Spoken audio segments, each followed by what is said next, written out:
මම දන්නවා මේ වෙනකොට අපේ ගමේ හයරෙන ත්‍රිවිල් ඔක්කොන්ට මම ලොකු වදයක් කියලා. ඒ විතරක් නෙමෙයි අපේ ගමේ මාව දන්න බයික් තියෙන ඔක්කොන්ටවත් මම ලොකු වදයක් කියලා මම දන්නවා. මොකද මම ඩ්‍රයිවිං බෑනේ. අපේ තාත්තට ඩ්‍රයිවිං ලයිසන්ස් තියෙනවා. අපේ තාත්තගේ ජොබ් එකත් පිටරට ඩ්‍රයිවිං. අපේ අම්මට ඩ්‍රයිවිං ලයිසන්ස් තියෙනවා. අපේ අක්කට ඩ්‍රයිවිං ලයිසන්ස් තියෙනවා. අපේ ගෙදර පුඩු සයිකලේ ඉඳන් වෑන් එකට යනකම් වාහනක් තියෙනවා. ඒනොට මට ඩ්‍රයිවිං බෑ. ඇයි මට බැරි? මම බයයි. මට බයික් එකක් හරි මොකක් හරි පාරේ යනවා යනකොට ඉස්සරහින් වාහනයකට මට හිතෙනවා උම්මා අප්පා ගියයි කියලා.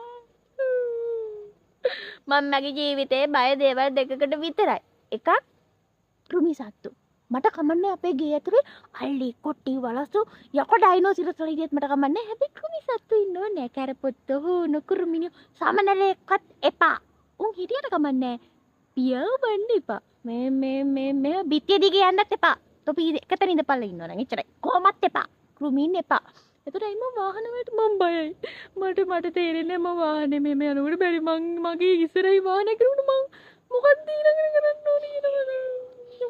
ප්‍රශ්නයක් තියෙනවා අර දිගාලි ඩයිනෝසර් එහෙම ලොකු සත්තු එන නපුරේ අප්පා යට කරන් ගියොත් අත කොට්ටෝ ගින්න මම කාට කියන්න දෙයක්ෝ සයිඩ් කන්නඩියක් අදුරත් ඇති මාව චප්ප වෙනවා මොන මගුලක්ද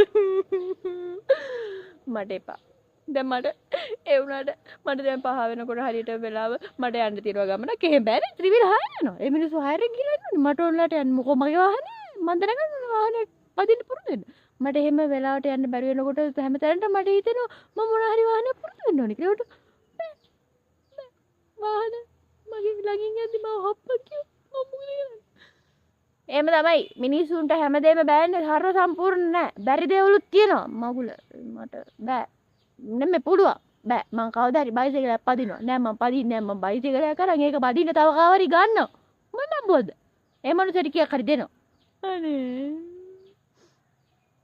අයින්සක නිසානේ මේ ඔක්කොම උඹලා ඔක්කොම නරකයෝ එච්චරයි මම යනවා පයින් යනවා මං දැන් නෑ මම ත්‍රිවිල් එක යනකම් ඉඳලා යනවා පයින් යන්න බෑ ටිකක් දුර ඒකයි අර ගියම කිනි දේවල් ගණන් ගන්න එපා ඔයාලා හරිද මගේ පයින් යන්නේ දුරට යන්න බෑනේ යන්නගේ දැන් ඒ ත්‍රිවිල් එක බයි